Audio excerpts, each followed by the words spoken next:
La semana, querido Juani. Abrazo, hasta mañana. Hasta mañana.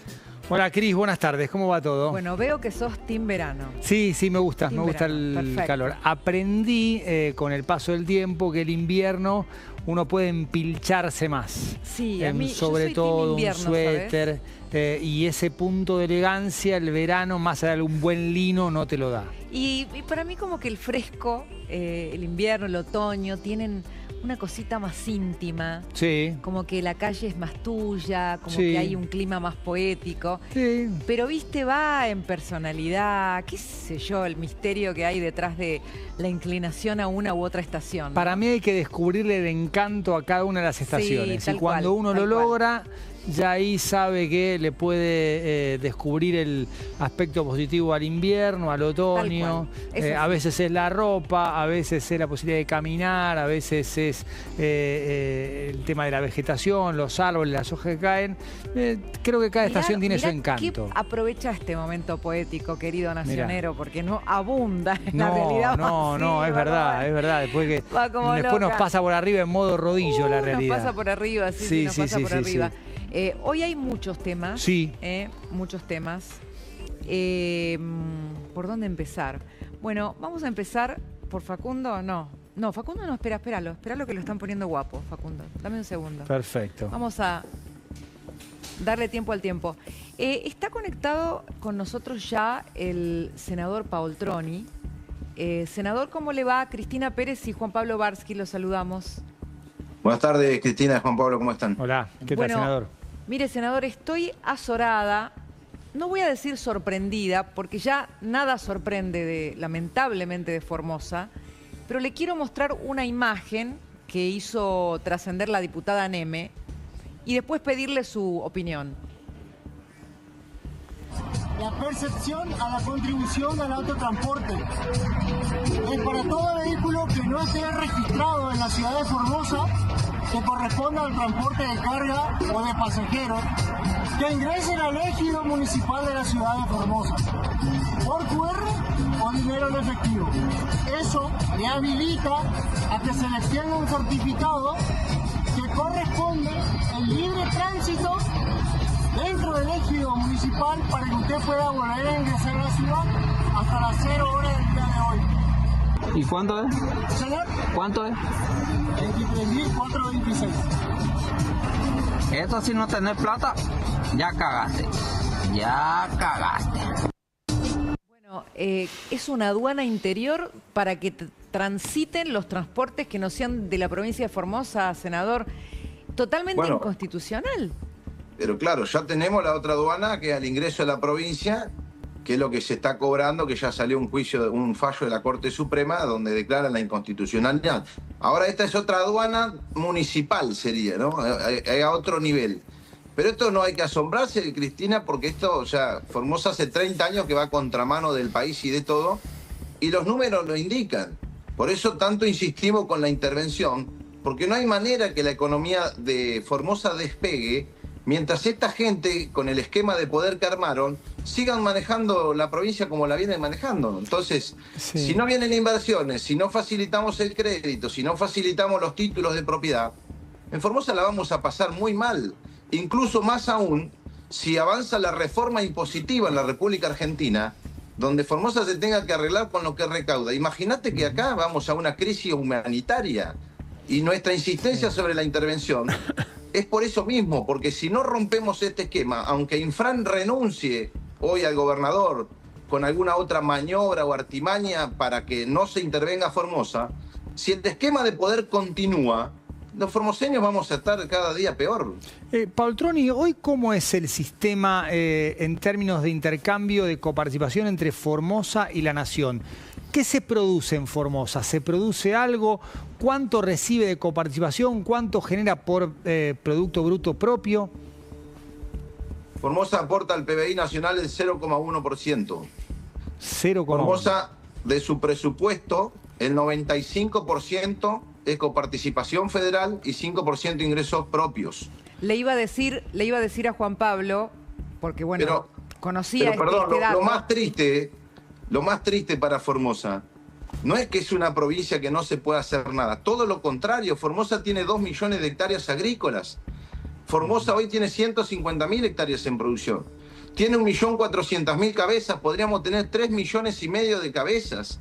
Tenemos un potencial inmenso, pero mientras este esquema de poder reina en Formosa, nadie se anima a invertir, porque todos los que hemos venido a invertir hemos salido lastimados, porque ese es el modelo de pobreza que instauró Infran. Me arreglo con la coparticipación, los tengo a todos comiendo de la mano y no quiero nada de actividad privada. Bueno, se ha salido con la suya durante 30 largos años, ¿no? Claro, es un sistema que asegura el gobierno totalitario y absoluto de Infran. Nadie produce, soy el dueño, soy el amo de todo lo que existe en Formosa.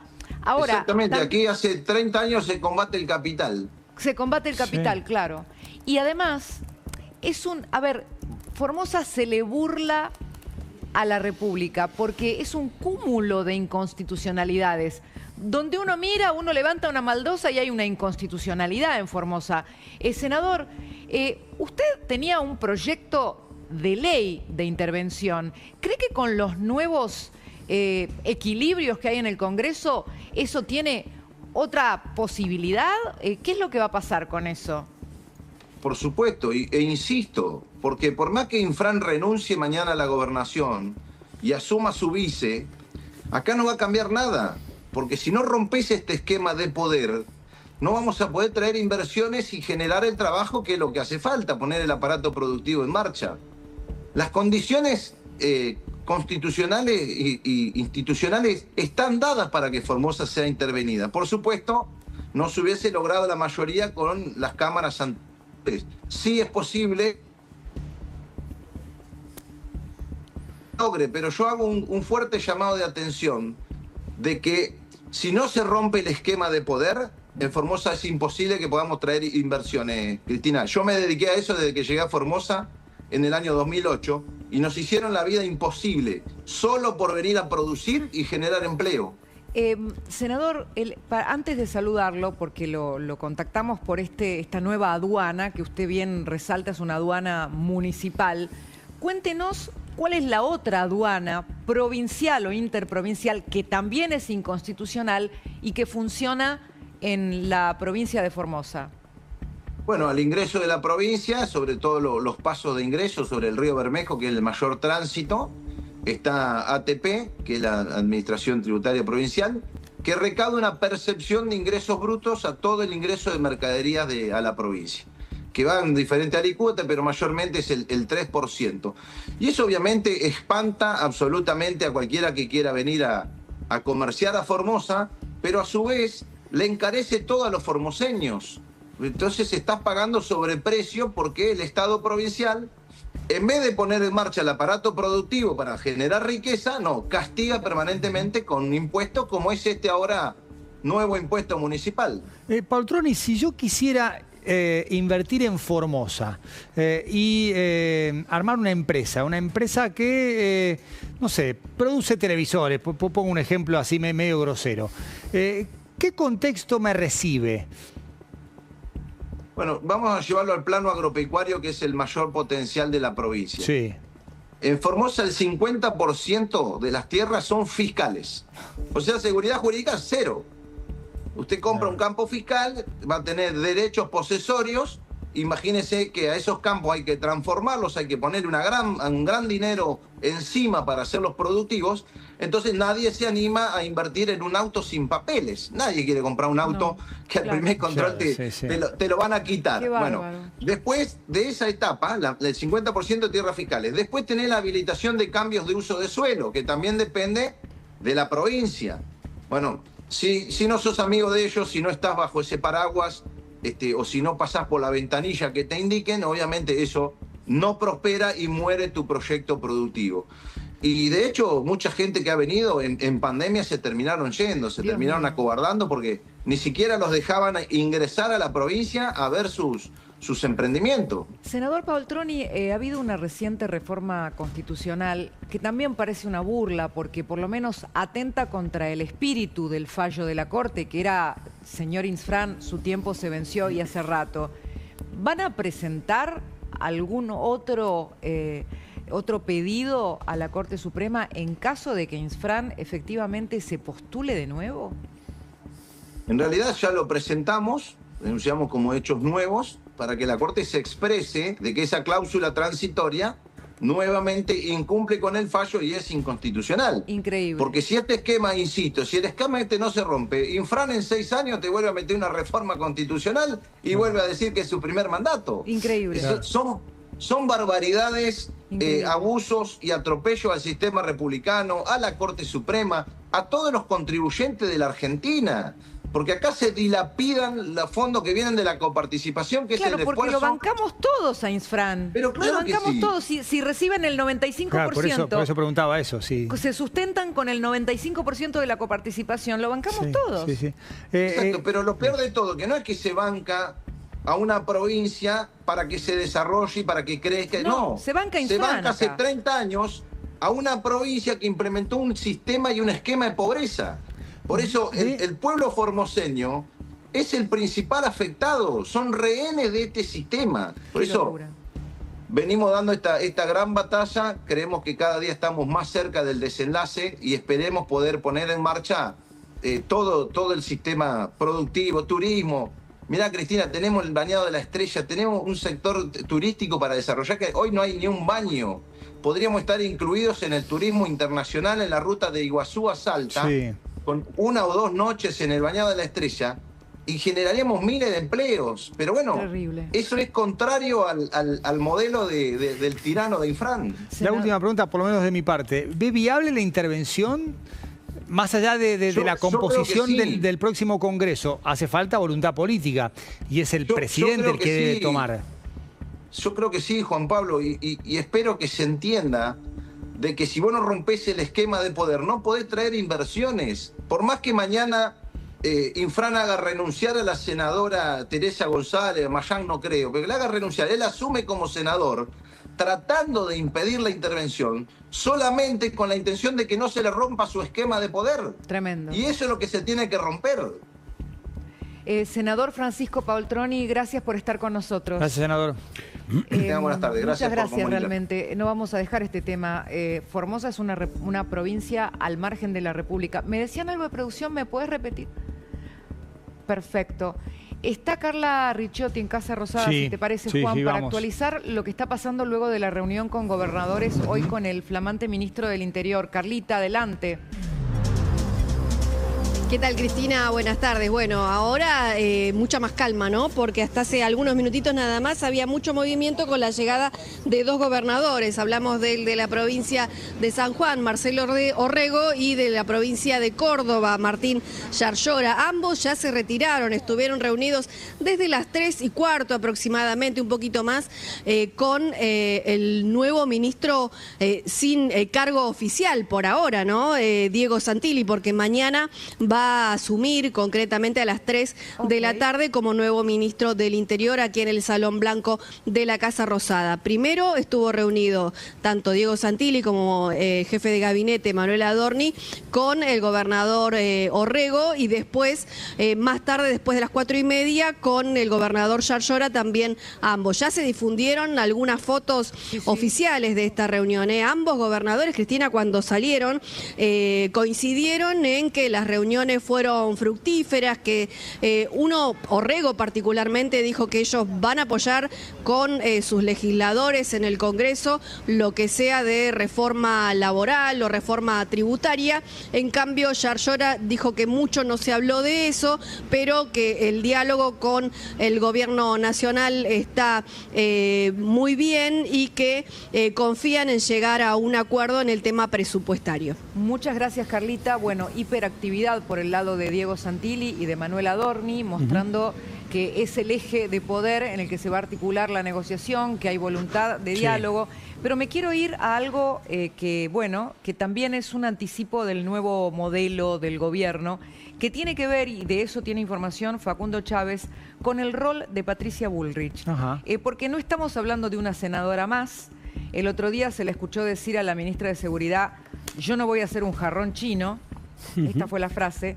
Se refería, se ríe Facundo, se refería a que ella va al Senado a ejercer poder y a construir poder, Facundo, pero vos sabés mucho más sobre lo que podemos esperar del rol de Patricia Bullrich. Es así, va a tener un rol importante. Buenas tardes, Cristina, buenas tardes, Juan Pablo, y buenas tardes a todos. Va a tener un rol clave para la etapa que viene. El miércoles, ya estuvo reunida la semana pasada, pero el miércoles va a retomar estos contactos, que no va a ser solamente con los propios, no va a ser solamente con los senadores que van a tener un rol importante a partir del 10 de diciembre, que van a ser 20 senadores de La Libertad Avanza, sino también va a empezar a tejer acuerdos con el bloque del centro, los árbitros, el bloque de senadores que responden a los gobernadores. Estos senadores que son entre 15 y 20 los senadores posibles de participar de una coalición o de un nuevo oficialismo para encarar las reformas que viene Patricia Bullrich mientras continúa al frente del ministerio y se define su reemplazo. Todos consideramos que el número puesto es Alejandra Monteoliva, la número 2 actual, pero mientras ejerce todavía el cargo de ministra, está empezando a tejer los acuerdos para conseguir retomar lo que en un principio del gobierno, sobre todo en el 2024, el gobierno había logrado tener, que era una mayoría propia más o menos estable del orden de los 37 a 38 votos. Ese esquema que tuvo en el principio del gobierno en el 2024 es la tarea que tiene Patricia Bullrich por delante y que va a tener como misión principal de parte del gobierno y de esta nueva línea de acción que tiene el gobierno desde la Casa Rosada con Manuel Adorni, Martín Menem en la Cámara de Diputados. Una figura nueva que va a tener un peso importante en la Cámara, que es Nadia Márquez, senadora electa por la provincia de Neuquén, que probablemente sea presidenta provisional. Tengo la misma información del Senado, más Patricia Bullrich. Me parece que van a terminar de conformar una nueva línea de acción y un nuevo equilibrio de poder dentro. ¿Te digo algo fuerte? Sí. Para mí va a ser Patricia Bullrich la vice en ejercicio de la política. Mientras la otra vice está aislada del esquema político, Patricia Bullrich va a ejercer de enlace real con el gobierno. Les quería preguntar a los dos, hay como una especie de pinzas funcionando. Menem, Bullrich, Nadia Márquez, Santilli, Adorni, y todos apuntando a lo mismo. Construir consenso, una coalition building, como le reclaman de Estados Unidos a Milei, para agrandar la base más allá de la cantidad de diputados y senadores que incorporó en esta nueva elección. A ver, acá hay un punto importante, que respecto de lo que había pasado en el 24, con el escenario actual, hay un factor que cambia el tablero, que es la merma del poder del peronismo y la merma de representación en un mínimo histórico que va a tener el peronismo. Pongamos números de esto, Facu, porque, a ver, venimos, Cristina se va a quedar, digo Cristina, no me parece menor decirlo, porque es la que controla el Senado, con una minoría de 28, que contra los 34, que era casi quórum, por tener un momento también de baja influencia, puede deshilacharse. A ver, esos 28 dependen del comportamiento que van a tener dos actores importantes de ese universo. El primero es Gerardo Zamora, que es gobernador de Santiago del Estero y que tiene 3 senadores que son propios. Él mismo, que va a asumir a partir del 10 de diciembre, y otros 2 senadores que van a ingresar también y que forman parte de esta media trampa que tiene Zamora en la provincia de Santiago, que pone una lista oficial y una lista blue que le responde también. Y Zamora se sentó en la mesa con Milei el otro día. Zamora se sentó en la mesa de Milei, y esos 28 que uno hace como cuenta, incluye esos 3.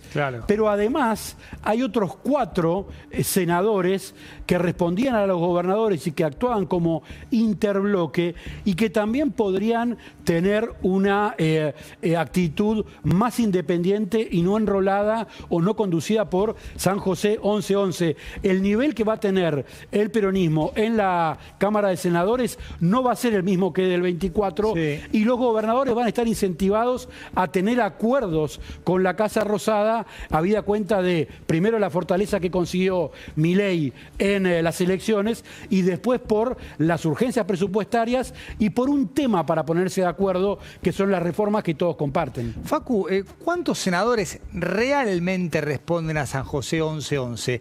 Esos puros, inseparables, sin que las circunstancias de gobierno y las relaciones entre provincias y Estado central modifiquen. Ayer, la semana pasada, hablé con colaboradores de Cristina Kirchner y lo que me dicen es que están entre 21 y 24. O sea, que no va a superar, que dudan mucho que puedan tener el tercio tan importante, claro, para poder bloquear. 24 sería el tercio para 72, 25, o sea, claro. Esto es como lo más hondo que ha caído el peronismo en el Senado, porque era dueño del Senado, desde el regreso a la democracia controlaba el Senado. Ya esta situación que tuvo de no tener quórum propio era algo novedoso. Y acá aparece un tema que es fundamental, que es la cuestión de elegir jueces para la Corte Suprema. Exacto. Porque si el gobierno logra romper el tercio de Cristina Kirchner, tiene número para no consultarle ni la hora cuando tiene que pensar en elegir un juez para la Corte. Ahora, Cris, también hay una cantidad de juzgados vacantes impresionante. Claro, pero ahí vos no necesitas la mayoría agravada. Claro, pero el Senado tiene que moverse porque hay una cantidad de cargos. O sea, hay provincias sin Tribunal Oral Federal completo. Pero medio cupo. Es que eso que decía recién Juan Pablo va a ser fundamental, claro, porque los gobernadores necesitan ocupar jueces nacionales, jueces federales que tengan algún tipo de diálogo con el gobernador local, y toda la negociación judicial va a terminar siendo una sola negociación donde estén, además de los jueces que solamente requieren mayoría simple, el acuerdo por los jueces de la Corte, donde ahí está la clave de cuánto va a tener Cristina Kirchner para poder bloquear eventualmente un acuerdo. Y que fue el punto de obsesión de Cristina Kirchner durante todos estos años, desde la llegada al poder casi impensada con Alberto Fernández, ese truco que le salió bien. Bueno, ni hablar, la verdad, uno no puede gastar energía en lo que dijo las últimas horas en un streaming Alberto Fernández. Si les da vergüenza a los propios, la verdad, gastar energía es realmente donarla a algo que no cabe el menor análisis, no hay más nada que decir. Pero la realidad es que en ese gobierno, y te lo digo con información, ella creyó que Alberto Fernández, más que presidente, porque ya sabemos de los piolines de aquel presidente, era una persona que podía hacer un lobby efectivo en los tribunales para garantizarle a ella impunidad. De hecho, recuerdo una situación en que ella creyó que podía demorar el inicio de la causa vialidad, que recordemos se gestionó con Cristina en el poder, y ella hubo un intento que de alguna manera estuvo operado por Fernández para lograr que el juicio no se iniciara en fecha, cosa que claramente no le salió. Pero no solamente que Cristina Kirchner pensaba que eso podía hacer Alberto Fernández. Alberto Fernández se vendió ante Cristina Kirchner como un gestor ante la justicia, sobre todo ante la justicia federal y ante la Corte Suprema. Exacto. Porque él se paseaba mostrando influencia sobre la Corte Suprema de Justicia con dos jueces clave en el máximo tribunal y sobre todo también por su amistad con Julián Ercolini, que después terminó siendo su principal enemigo personal. Pero él llega a la presidencia con ese compromiso y habiendo, entre comillas, vendido esa mercadería. Y hay algo anterior que, por supuesto, no tiene directa relación, pero sí marca la preocupación de Cristina Fernández respecto a la justicia, y es cuando, siendo senadora, presenta el proyecto de modificación del Consejo de la Magistratura. Bueno, todo. Hace 20 años. La democratización de la justicia, que no era tal, a la 2013, mexicana, podemos decir ahora. Proyecto de ley. Todo, absolutamente todo. Pero si querés, agregale a esto que hubo un punto donde el conflicto, porque recordemos, el verdadero poder lo tenía Cristina Fernández en el gobierno de Alberto Fernández, le bloqueaba todo, tenía el 70% de las cajas, y hubo un momento donde el kirchnerismo estaba convencido de que la venganza, comillas, de Alberto Fernández era tácitamente dejar que todas las causas avanzaran, ¿no? Exacto. Que ya estaba todo roto, claramente. Y obviamente ella le bloqueó el acuerdo con el fondo, le bloqueaba todo. Y ya sabemos lo que fue ese gobierno, un pantano. Pero porque ese gobierno no tuvo un proyecto político, tuvo un proyecto de impunidad. Que no le salió bien porque claramente está presa, aunque esté presa en su casa, ¿no? Es así, es así. En fin. Creo que lo que vimos en las últimas horas de Alberto Fernández es el corolario de un paso penoso por la gestión y por la política que se remonta al 2003, ¿no es cierto? En fin, la verdad no, es inopinable, diría. Sí, inopinable. ¿Qué podemos decir, no? Creo que cuando aparece Alberto Fernández y habla, se produce un shock de memoria. Un shock de memoria. No sé, los libertarios deben aplaudir cuando sale, ¿viste? Descorchan. Porque, en fin. Gracias, Facu. Por favor. Tenemos más enseguida. Sí. Pero bueno, son temas fuertes. Sí, y sobre todo esta situación de la Cámara de Senadores y un cambio que va a influir directamente en lo que planteábamos recién con Facu y con vos, el tema de la justicia, el nombramiento de jueces. Mira, quiero cerrar con algo que se lo leí ayer a Joaquín Morales Solá, que planteaba una situación que era real hasta hace 2 minutos y que suponemos que ya va a estar salvada.